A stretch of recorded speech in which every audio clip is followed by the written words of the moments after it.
Some stories start with a kiss. Mine started with the texts I wasn't supposed to see. Not the kind that breaks your heart all at once, the kind that cracks it slowly until you realize you've been bleeding for months. Her name is Lena, 23.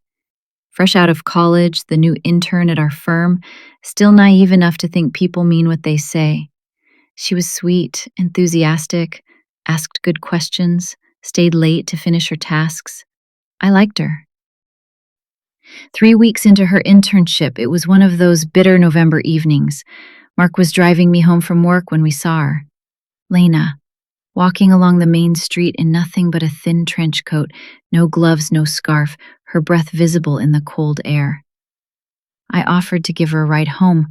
I thought I was being helpful. Mark said it was fine. On the way, he said. In the car, Mark was Mark. Charming, easy to talk to. He asked about her studies, about adjusting to the city, about whether she was getting enough hands-on experience at the firm. All the right questions. All perfectly innocent. All perfectly Mark. Nice. Supportive. Nothing to worry about. Just my boyfriend being polite to someone I worked with, someone I'd brought into the car. When we dropped her off, she was so grateful. Thanked us 3 times. Said we were lifesavers. And that was it. A simple act of kindness. A ride home in the cold. What I didn't know was that I had just introduced a match to gasoline and handed him the lighter. Last Tuesday. The Morrison Project review.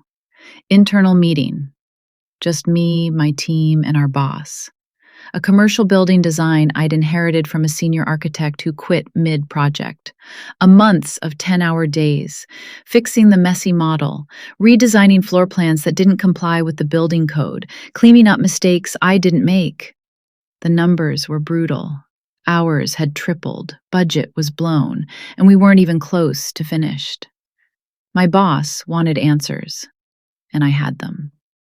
Every mistake, every code violation, every shortcut the previous architect had taken. So I fought back. My voice was shaking, but I didn't let that stop me. I laid out every problem we'd uncovered, every dangerous corner that had been cut, every reason why we had to start over. I defended my work, defended my team, and I felt proud of myself. For 3 seconds, the meeting ended. Papers shuffled. Chairs scraped against the floor. I was walking back to my desk, still shaking from defending myself in there, still processing my boss's disappointment. Then Lena appeared beside me. Bright smile like we were best friends. Hey, take it easy, girl.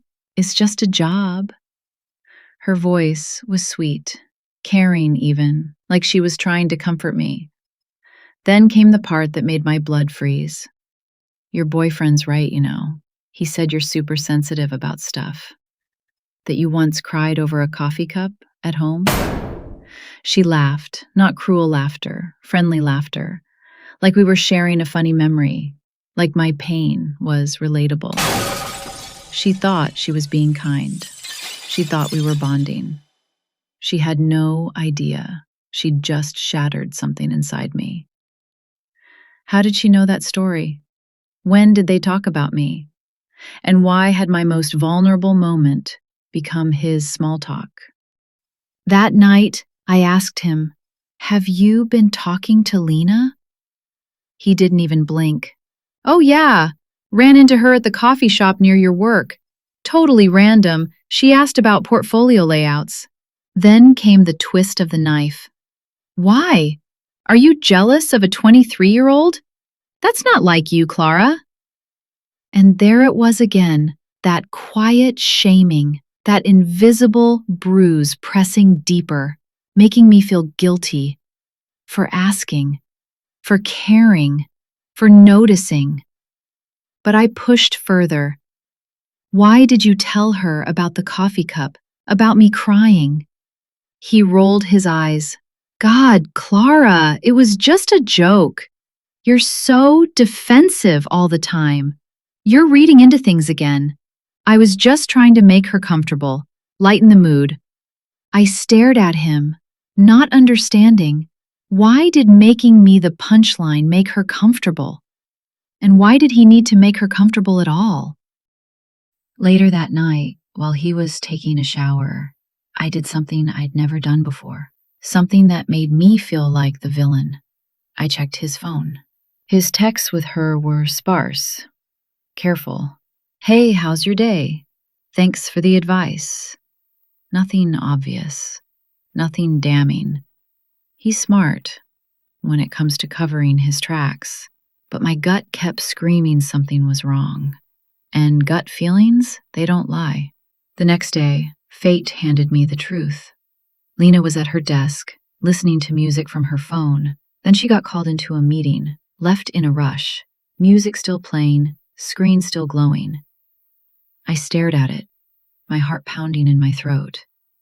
I told myself, just one look, just enough to silence the voice in my head. But what I found was louder than anything I imagined. She cried again this morning, over nothing.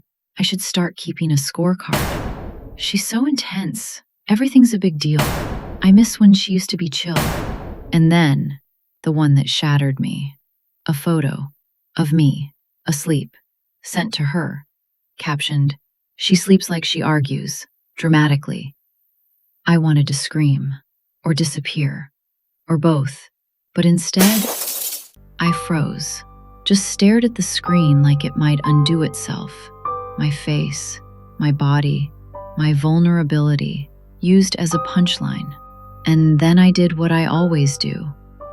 I put the phone back, went to the washroom, sat on the floor, and said nothing. That was my life on her screen. My pain, passed around like office gossip. My secrets, weaponized for his charm. I wasn't his partner. I was his content. Years later, a therapist asked me about boundaries in my relationships. I didn't even know what that meant. I thought boundaries were physical. I thought they were about cheating, or yelling, or hitting. I didn't know boundaries meant you don't share your partner's secrets with other women. You don't let someone flirt with their pain and call it friendship. You don't make your girlfriend the joke to feel more charming in someone else's eyes. He made me feel crazy for months, paranoid, jealous, but I wasn't imagining things. I was surviving them. My body knew before my mind did. That sick feeling in my stomach wasn't love. It was my intuition screaming, "Get out, get out, get out." But here's what terrifies me most. How many other women meant nothing before Lena? And how many pieces of me did he give away to prove how lovable he is and how difficult I am? All those times he called me dramatic, sensitive, too much. All those times he made me feel guilty for having feelings. But you know what, Mark? You were right about one thing. I am dramatic. I'm the woman who will spend weeks perfecting a project, who remembers every anniversary, every inside joke, every little thing that matters, who loves with her whole heart, even when it's breaking. Yeah, I'm dramatic. I feel deeply. I care too much. I give too much. And I'm also the woman who will spend weeks planning the perfect breakup. He enjoyed seeing me break. He enjoyed watching me crumble. He wanted me small and quiet and grateful. But here's what he didn't count on. Dramatic women don't just break. We shatter. And when we do, we explode.